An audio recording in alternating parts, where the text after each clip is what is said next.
Day 11, Genesis 31 to 33. Jacob heard that Laban's sons were saying, "Jacob has taken everything our father owned and has gained all his wealth from what belonged to our father." And Jacob noticed that Laban's attitude toward him was not what it had been. Then the Lord said to Jacob, "Go back to the land of your fathers and to your relatives, and I will be with you." So Jacob sent word to Rachel and Leah to come out to the fields where his flocks were. He said to them, "I see that your father's attitude toward me is not what it was before, but the God of my father has been with me. You know that I've worked for your father with all my strength, yet your father has cheated me by changing my wages 10 times. However, God has not allowed him to harm me. If he said, 'The speckled ones will be your wages,' then all the flocks that gave birth to speckled young. And if he said, 'The streaked ones will be your wages,' then all the flocks bore streaked young. So God has taken away your father's livestock and has given them to me. In breeding season, I once had a dream in which I looked up and saw the male goats mating with the flock were streaked, speckled, or spotted. The angel of God said to me in the dream, 'Jacob.' I answered, 'Here I am.' And he said, 'Look up and see, all the male goats mating with the flock are streaked, speckled, or spotted. For I have seen all that Laban has been doing to you. I am the God of Bethel, where you anointed a pillar and where you made a vow to me. Now leave this land at once and go back to your native land.' Then Rachel and Leah replied, 'Do we still have any share in the inheritance of our father's estate? Does he not regard us as foreigners? Not only has he sold us, but he has used up what was paid for us. Surely all the wealth that God took away from our father belongs to us and our children. So do whatever God has told you.' Then Jacob put his children and his wives on camels, and he drove all his livestock ahead of him, along with all the goods he had accumulated in Padan Aram, to go to his father Isaac in the land of Canaan. When Laban had gone to shear his sheep, Rachel stole her father's household gods. Moreover, Jacob deceived Laban the Aramean by not telling him he was running away. So he fled with all he had, and crossing the river, he headed for the hill country of Gilead. On the third day, Laban was told that Jacob had fled. Taking his relatives with him, he pursued Jacob for 7 days and caught up with him in the hill country of Gilead. Then God came to Laban the Aramean in a dream at night and said to him, 'Be careful not to say anything to Jacob, either good or bad.' Jacob had pitched his tent in the hill country of Gilead when Laban overtook him, and Laban and his relatives camped there too. Then Laban said to Jacob, 'What have you done? You've deceived me, and you've carried off my daughters like captives in war. Why did you run off secretly and deceive me? Why didn't you tell me so I could send you away with joy and singing to the music of tambourines and harps? You didn't even let me kiss my grandchildren and my daughters goodbye. You have done a foolish thing. I have the power to harm you, but last night the God of your father said to me, "Be careful not to say anything to Jacob, either good or bad." Now you have gone off because you long to return to your father's house, but why did you steal my gods?' Jacob answered Laban, 'I was afraid because I thought you would take your daughters away from me by force. But if you find anyone who has your gods, he shall not live. In the presence of our relatives, see for yourself whether there is anything of yours here with me. If so, take it.' Now Jacob did not know that Rachel had stolen the gods. So Laban went to Jacob's tent and into Leah's tent and into the tent of the 2 maidservants, but he found nothing. After he came out of Leah's tent, he entered Rachel's tent. Now Rachel had taken the household gods and put them inside her camel's saddle and was sitting on them. Laban searched through everything in the tent but found nothing. Rachel said to her father, 'Don't be angry, my lord, that I cannot stand up in your presence. I'm having my period.' So she searched but could not find the household gods. Jacob was angry and took Laban to task. 'What is my crime?' he asked Laban. 'What sin have I committed that you hunt me down? Now that you have searched through all my goods, what have you found that belongs to your household?' Put it here in front of your relatives and mine, and let them judge between the two of us. I have been with you for 20 years now. Your sheep and goats have not miscarried, nor have I eaten rams from your flocks. I did not bring you animals torn by wild beasts. I bore the loss myself, and you demanded payment from me for whatever was stolen by day or night. This was my situation. The heat consumed me in the daytime and the cold at night.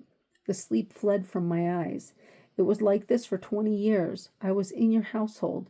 I worked for you 14 years for 2 of your daughters and 6 years for your flocks.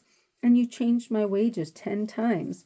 If the God of my father, the God of Abraham, and the fear of Isaac had not been with me, you would surely have sent me away empty-handed. But God has seen my hardship and the toil of my hands, and last night he rebuked you. Laban answered Jacob, the women are my daughters, the children are my children, and the flocks are my flocks. All you see is mine. Yet what can I do today about these daughters of mine, or about the children they have borne? Come now, let's make a covenant, you and I, and let it serve as witness between us.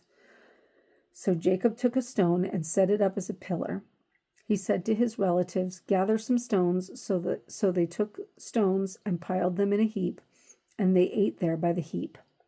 Laban called it Jegar Sahadutha, and Jacob called it Gilead. Laban said, this heap is a witness between you and me today. That is why it was called Gilead. It was also called Mizpah, because he said, may the Lord keep watch between you and me when we are away from each other. If you mistreat my daughters, or if you take any wives besides my daughters, even though no one is with us, remember that God is a witness between you and me. Laban also said to Jacob, here is the heap, and here is the pillar I have set up between you and me. This heap is a witness, and the pillar is a witness, that I will not go past this heap to your side to harm you, and that you will not go past this heap and pillar to go to my side to harm me. May the God of Abraham and the God of Nahor, the God of their father, judge between us. So Jacob took an oath in the name of the fear of his father Isaac. He offered a sacrifice there in the hill country and invited his relatives to a meal. After they had eaten, they spent the night there. Early the next morning, Laban kissed his grandchildren and his daughters and blessed them. Then he left and returned home.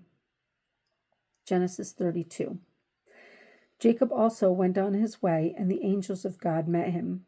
When Jacob saw them, he said, this is the camp of God. So he named that place Mahanaim. Jacob sent messengers ahead of him to his brother Esau in the land of Seir, the country of Edom. He instructed them, this is what you are to say to my master Esau. Your servant Jacob says, I have been staying with Laban and have remained there till now. I have cattle and donkeys, sheep and goats, manservants and maidservants.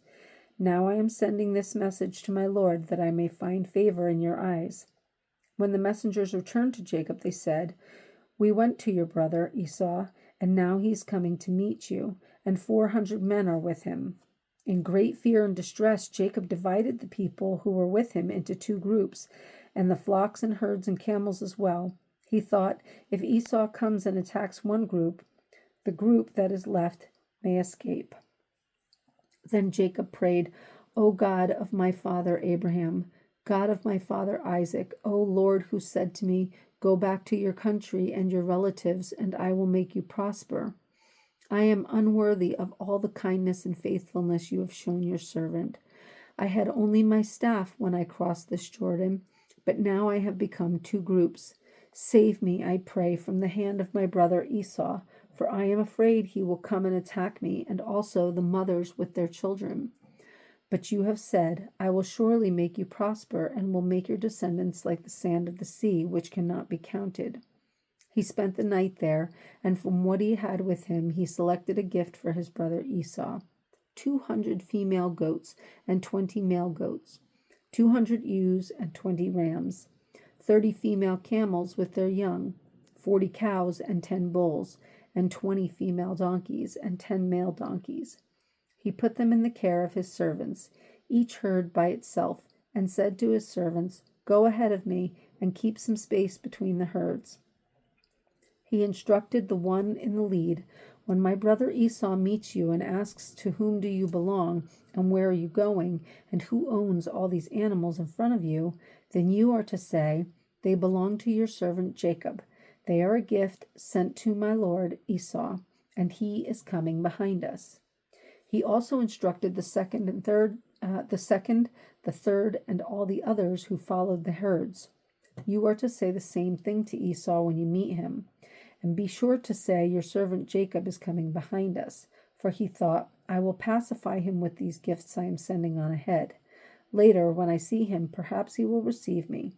So Jacob's gifts went on ahead of him, but he himself spent the night in the camp. That night Jacob got up and took his 2 wives, his 2 maidservants, and his 11 sons, and crossed the ford of the Jabbok.